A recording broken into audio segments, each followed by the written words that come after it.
Assalamualaikum warahmatullahi wabarakatuh. Perkenalkan, nama saya Sylvian Jenny Putri, NIM 19042182. Di sini saya akan menjelaskan mengenai konflik dalam pengembangan organisasi. Konflik adalah segala macam interaksi pertentangan atau antagonistik antara dua atau lebih pihak. Dengan kata lain, konflik merupakan ekspresi pertikaian antara individu dengan individu lain, kelompok dengan kelompok lain pada level yang berbeda-beda, karena beberapa alasan atau penyebab utama, yaitu tujuan yang ingin dicapai dan alokasi sumber-sumber yang ingin dibagikan.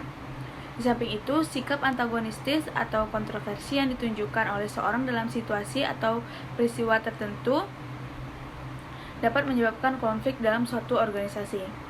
Konflik dalam pengembangan organisasi sendiri memiliki beberapa jenis. Yang pertama, konflik peranan yang terjadi di dalam diri seseorang, di mana peraturan yang berlaku tak dapat diterima oleh seseorang sehingga orang tersebut memilih untuk tidak melaksanakan sesuatu sesuai dengan peraturan yang berlaku tersebut.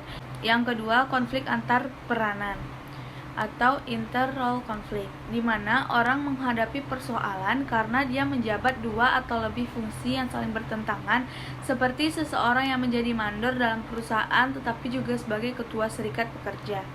Yang ketiga, konflik yang timbul karena seseorang harus memenuhi harapan beberapa orang. Misalnya, seorang rektor yang harus memenuhi permintaan dari dekan-dekan fakultas yang berlainan, atau dekan yang harus mengakomodir semua kepentingan atau kebutuhan para ketua jurusan yang sangat bermacam-macam. Yang pertama adalah salah pengertian. Informasi atau berita yang tidak dikomunikasikan secara lengkap atau utuh dapat menimbulkan konflik.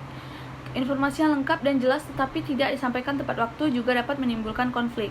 Yang kedua adalah perbedaan tujuan kerja karena perbedaan nilai hidup yang dianut. Yang ketiga, perebutan dan persaingan dalam hal fasilitas kerja dan satu jabatan yang terbatas. Yang keempat adalah masalah wewenang dan tanggung jawab. Yang kelima, penafsiran yang berbeda atas suatu hal, perkara dan peristiwa yang sama. Yang keenam, kurangnya kerjasama antar pegawai, antara pegawai dan pimpinan, dan antara pimpinan dengan pimpinan dapat menyebabkan hasil kerja yang tidak optimal. Nomor 7 adalah tidak menaati tata tertib yang berlaku bagi semua anggota organisasi. Jika pada kasus melanggar tata tertib tidak sengaja karena perbedaan penafsiran, dalam kasus pegawai yang tidak menaati tata tertib lebih disebabkan karena sikap pegawai yang tidak disiplin. Yang kedelapan adalah ada usaha untuk menguasai dan merugikan. Pada dasarnya setiap orang tidak ada yang mau dikuasai, dijajah, disepelekan, dan ditindas harga diri dan eksistensinya dalam pergaulan di level manapun. Yang kesembilan adalah pelecehan pribadi dan kedudukan. Orang yang pribadi dan kedudukannya dilecehkan merasa harga dirinya diinjak-injak dan direndahkan. Apalagi orang yang melecehkan tersebut secara hierarki tidak setara kedudukannya dibandingkan dengan orang yang dilecehkan. Seorang yang pribadi kedudukannya diremehkan dan dihina orang lain biasanya melakukan perlawanan. Kadangkala perlawanan melibatkan bawahan masing yang berkonflik sehingga cakupan konfliknya menjadi meluas.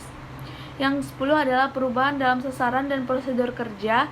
Pada dasarnya orang yang sudah berada pada posisi nyaman atau comfort zone memiliki kecenderungan untuk mempertahankan status quo alias tetap.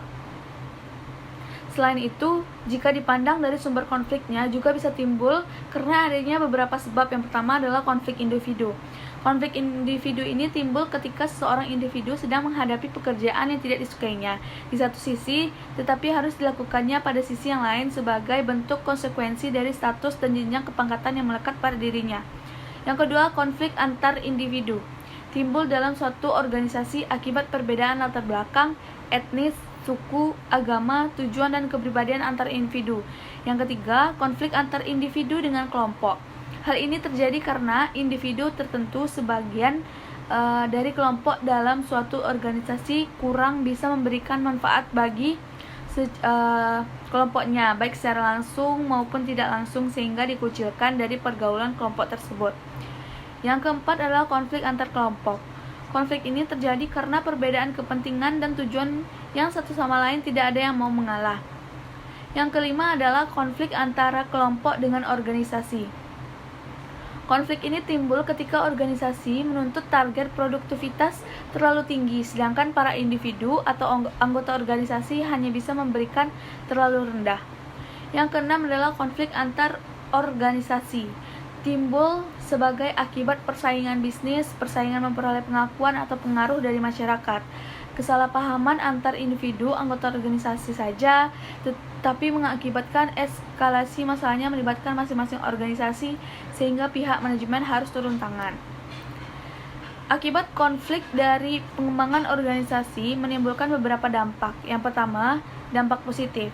Dampak positifnya yang pertama yaitu organisasi memiliki dinamika dan jalinan yang akrab satu sama lain karena adanya interaksi yang intensif antar sesama anggota organisasi, baik yang terlibat langsung dengan konflik maupun yang lain.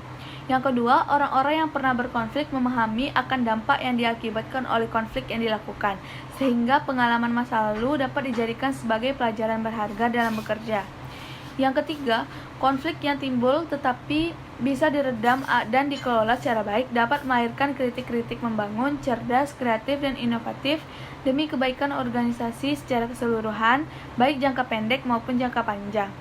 Yang kelima, anggota organisasi yang tidak terlibat secara langsung dalam suatu konflik dapat mengambil hikmah dan bisa belajar bagaimana menghadapi perbedaan sifat, sikap, dan perilaku orang lain di tempat kerja. Sedangkan dampak negatif yang ditimbulkan akibat konflik yang terjadi dalam organisasi yang pertama, konflik organisasi menjadi terhambat. Yang kedua, kerjasama yang sudah dan akan terjalin antar individu dalam organisasi menjadi terhalang atau terhambat. Yang ketiga, aktivitas produksi dan distribusi dalam perusahaan menjadi terganggu, bahkan sangat mungkin dapat mengakibatkan turunnya omset penjualan dalam kurun waktu tertentu. Yang keempat, masing-masing pihak yang berkonflik sangat rentan tersulut adanya situasi atau hal lain memancing kedua pihak untuk berkonflik lagi.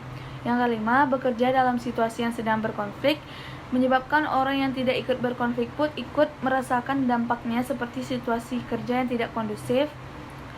Yang keenam adalah individu yang sedang berkonflik secara merasa cemas, stres, apatis, dan frustasi terhadap situasi yang sedang dihadapi. Bekerja dalam situasi dan kondisi psikologis seorang seperti ini tentunya dapat menyebabkan menurunnya etos kerja yang akhirnya merugikan produktivitas organisasi atau perusahaan secara luas. Yang terakhir adalah akibat terburuk bagi orang-orang yang sedang berkonflik dalam suatu organisasi adalah stres yang berkepanjangan hingga menarik diri dari pergaulan dan mangkir dari pekerjaan. Akibat akumulasi dari kondisi ini adalah bersangkutan berhenti atau diberhentikan dari pekerjaan karena seringnya mangkir dari pekerjaan sehingga dapat merugikan perusahaan. Sekian materi yang bisa saya sampaikan. Jika ada kesalahan, kekurangan, dan kesalahan kata mohon dimaafkan. Wabillahi taufiq wal hidayah. Assalamualaikum warahmatullahi wabarakatuh.